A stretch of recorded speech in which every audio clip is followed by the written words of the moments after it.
the Honorable Kausai Francis Xavier Ole Kaparo, and my immediate predecessor, the Honorable Justin Beda Njoka Muturi. I am eternally humbled and extremely privileged to now occupy this hallowed seat. Honorable members, when I look at you and visualize the grueling campaigns you have all undergone, I must say that I am proud of all of you for ultimately making it to this house a dream for everybody. I commend you.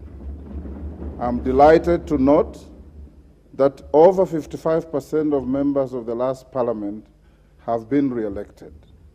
Of this category, 24 of you served in the previous parliaments. Your re-election demonstrates the confidence that the citizenry has in the leaders that they elect to this house. Spurred by this, we should therefore be confident that if we are true to our oath or affirmation of office and responsive to the needs of our people who are sovereign, we will always be the people's house. Allow me at this point, honorable members, to single out and congratulate part of the leadership of the last previous parliaments who have made it back to this house. These include the Honorable Aden Duale, who was the leader of the majority party in the 11th Parliament and the larger part of the 12th Parliament. My felicitations also go to the Honorable John Mbadi, the immediate former leader of the minority party, and his former deputy minority leader, the Honorable Robert Mbui. Permit me too to recognize the Honorable Farah Maalim, who served as the deputy speaker in the 10th Parliament. My congratulations also extend to the Honorable Emmanuel Wangwe, the immediate former majority whip, the Honorable Junet Mohammed, the immediate former minority party whip, and the Honorable Jessica Mbalu, a former member of the Presidium. I welcome you back to the service of this House. Honorable members, the National Assembly of the 11th Parliament had 68 female members. That number increased to 76 in the last Parliament. Today, this 13th Parliament has seen the number rise to 82, with 29 women having been elected to represent single-member constituencies. This increase is a significant step towards achieving the aspiration of the gender parity in representation as desired by our 2010 Constitution. I wish to single out the Honorable Millie Odhiambo, who is now serving her 4th consecutive term. I salute you, Member for Suba North, for your resilience and continued service to our nation. Particular mention also goes out to the Honorable Lynette Toto Chepkorir, member for Bomet County, who at the age of 24 is the youngest member of the 13th Parliament. Mheshimiwa, you are a great inspiration to the youthful leaders of this country, and we wish you well. I'm also reminded of the premium that our society now places on the leadership qualities of persons living with disabilities when I see seated in this chamber the Honorable Timothy Wanyonyi Wetangula, my young sibling and a leader in his own right. He now commences his 3rd term consecutive as a member of Parliament and is ably joined by the Honorable Rose Museo, serving her 2nd term, the Honorable 3rd term, the Honorable Joseph Samal Lomwa, who was here before and has come back for a 2nd term, the Honorable Jackson Kipkemoi Kosgei, and the Honorable Martin Pepela Wanyonyi. You are a great inspiration and a beacon of inclusive leadership in our great country despite the odds. Honorable members, I also do recognize and acknowledge the Honorable Samuel Moroto, the Honorable Adan Kainan, the Honorable Gonsirai, who are currently embarking on their 5th terms, thus becoming what we refer to in the parliamentary parlance as the fathers of the House. Their parliamentary experience shall enrich the deliberations and output of this House. Honorable members, for those who served in the 12th Parliament, you will recall that the standing orders were reviewed before the final adjournment of the House. Notably, the standing orders now allow for co-sponsorship of legislative proposals and bills by members.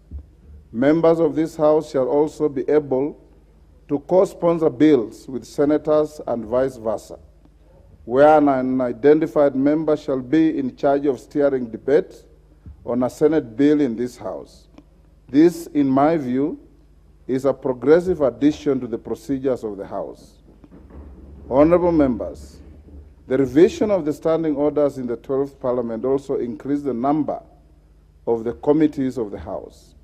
New committees include the Diaspora Affairs and Migrant Workers Committee, the Public Petitions Committee, the Public Debt and Privatization Committee, and the Decentralized Funds Accounts Committee. These changes and many others to the standing orders shall strengthen and streamline the workings of Parliament. Honorable members, my predecessor, the Honorable Justin Muturi, in his acceptance speech after being re-elected as Speaker for the 12th Parliament, undertook to implement a paperless system in the House. This was in line with the strategic pillar 4 of the Parliamentary Service Commission Strategic Plan 2019 to 2030 on the implementation of an e-Parliament by automating and digitizing all systems and processes. In this regard, I urge you all to be friends with the electronic gadgets in this House and in the committees. Honorable members, speaking of the Honorable Justin Muturi, what many of you may not know is that he's not just my predecessor. He was my roommate at the University of Nairobi, at the School of Law. He was also my classmate. He is my age mate and a longtime friend. We made our debut in Parliament together in the 7th Parliament. We were appointed earlier in our years as magistrates on the same date. Indeed, I do not know whether to call it fate, sheer coincidence, or maybe it's God's plan, but whatever it is, our paths in life have always met, and today they meet again. Indeed, although once in a while we have found ourselves in different political sides, our friendship with the Honorable Muturi goes back many years, and I'm therefore honored today to take over from my dear friend. Honorable members, the Honorable Justin Muturi shall be remembered for the great legacy and reforms he leaves behind, and you do not have to look further, just look around. Members who have previously served in this House can attest to this.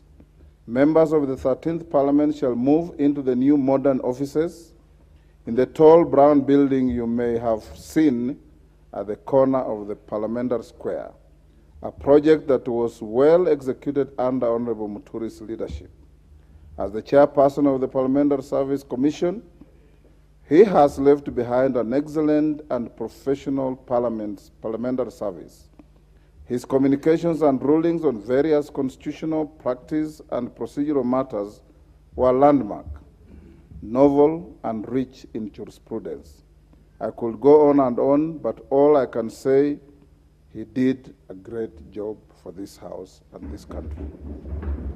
Honorable members, I am particularly honored that for the first time in the history of Parliament, the Honorable Justin Muturi has also set a precedent through a symbolic and formal handover process that you just witnessed when I was declared the Speaker. This is not only honorable, but it is an act that shall remind us for a long time of his great leadership style.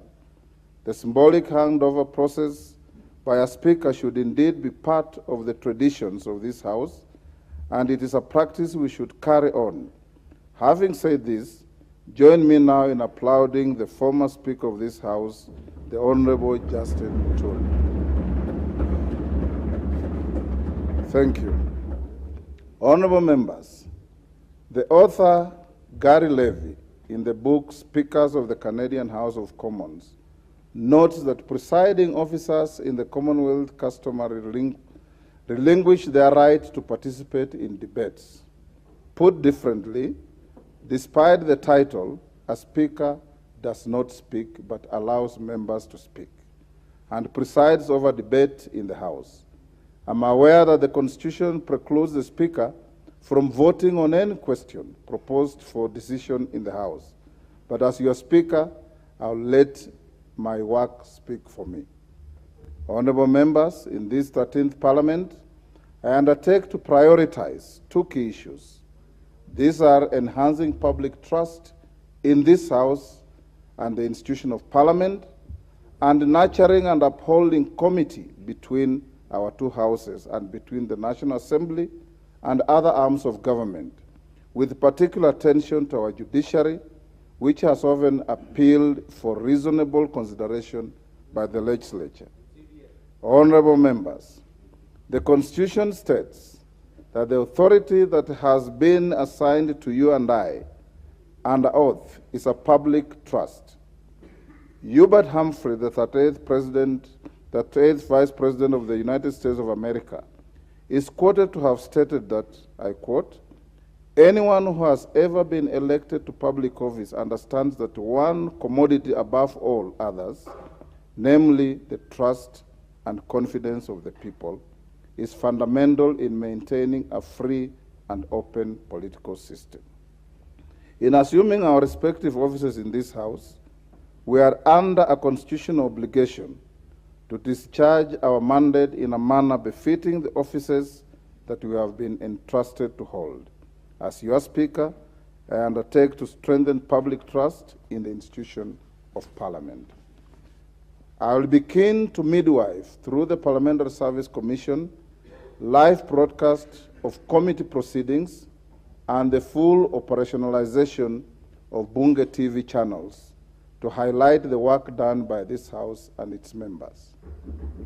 In addition to the live broadcast of chamber proceedings, I will support efforts to further actualize the provisions of Article 119 of the Constitution on petitions made to the House by adequately facilitating the work of the new Public Petitions Committee.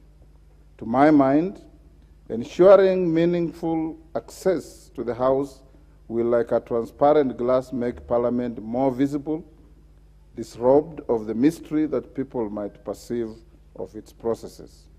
Honorable members, my second assurance to this House is that I will actively maintain committee with other constitutional bodies, promote consultation, and cultivate healthy relations with the bounds of our Constitution, within the bounds of our Constitution and our governing statutes.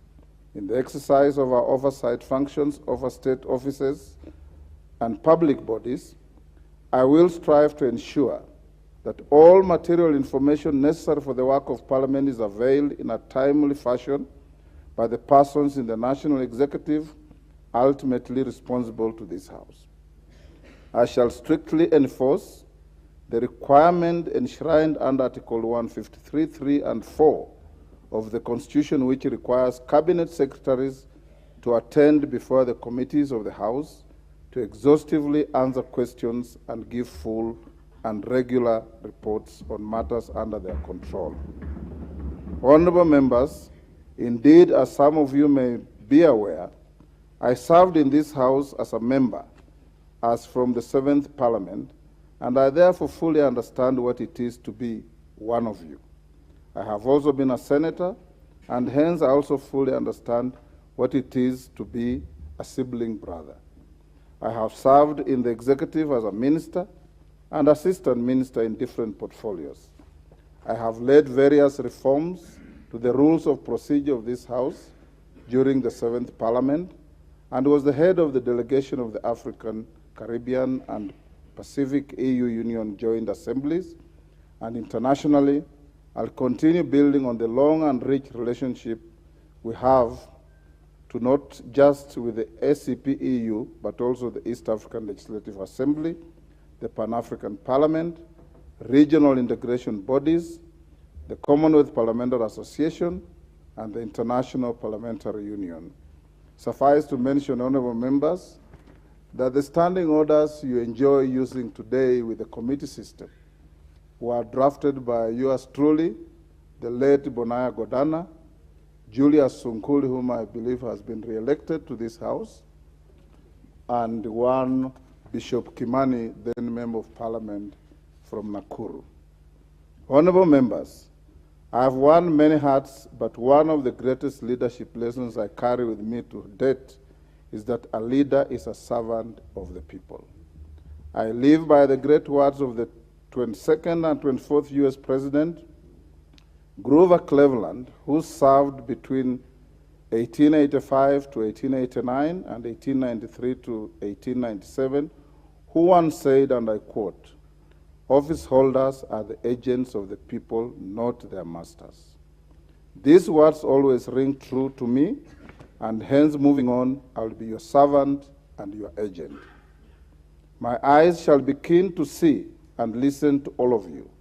My office will not be an ivory tower, it will be accessible to all of you.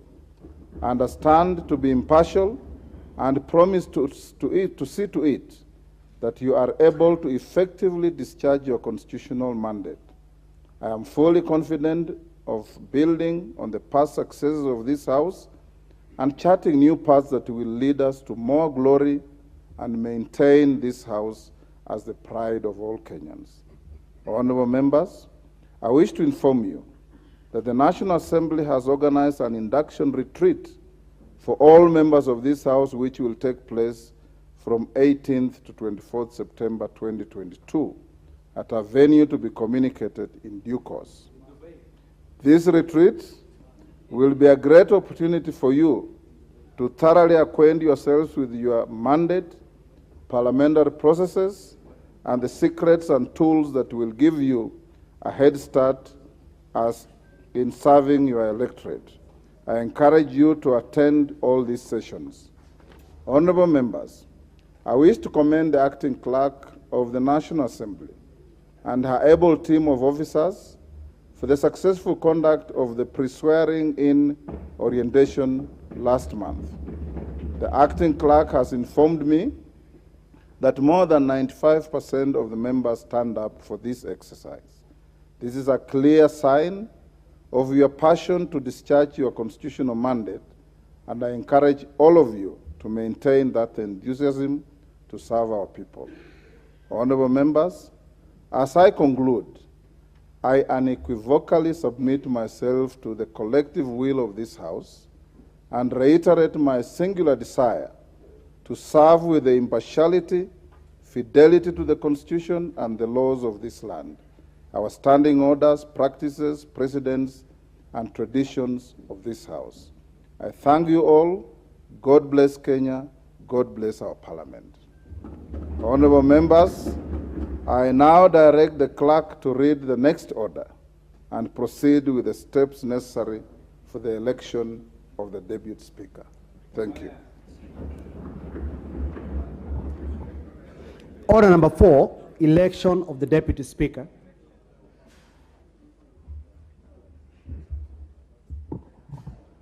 Honorable Speaker, I have the following report to make as a returning officer on this order. His Excellency the President of the Republic of Kenya and the Commander-in-Chief of the Kenya Defense Forces notified this first sitting of the National Assembly of the 13th Parliament, White Gazette Notice number 10527 of 2022, dated 5th September 2022. Pursuant to the provisions of Article 1062A of the Constitution, the office of the Deputy Speaker of the National Assembly became vacant when the previous holder, as a member of the House, vacated the office under Article 103 of the Constitution. Honorable Speaker, honorable members, in exercise of the power conferred by Standing Order number 13, I notified the general public of a vacancy in the office of the Deputy Speaker of the National Assembly, White Gazette Notice number 10530 of 2022, dated 5th September 2022. I additionally publicized the declaration of the vacancy by advertisement in 3 newspapers of national circulation. In the notice and the advertisement, I invited interested persons who qualify to be elected as Deputy Speaker of the National Assembly in accordance with the Constitution to submit their nomination papers for election as Deputy Speaker of the National Assembly.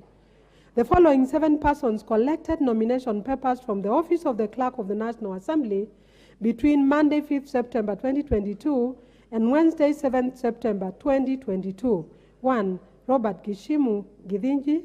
2. Farah Maalim. 3. Gladys Jepkosgei Boss.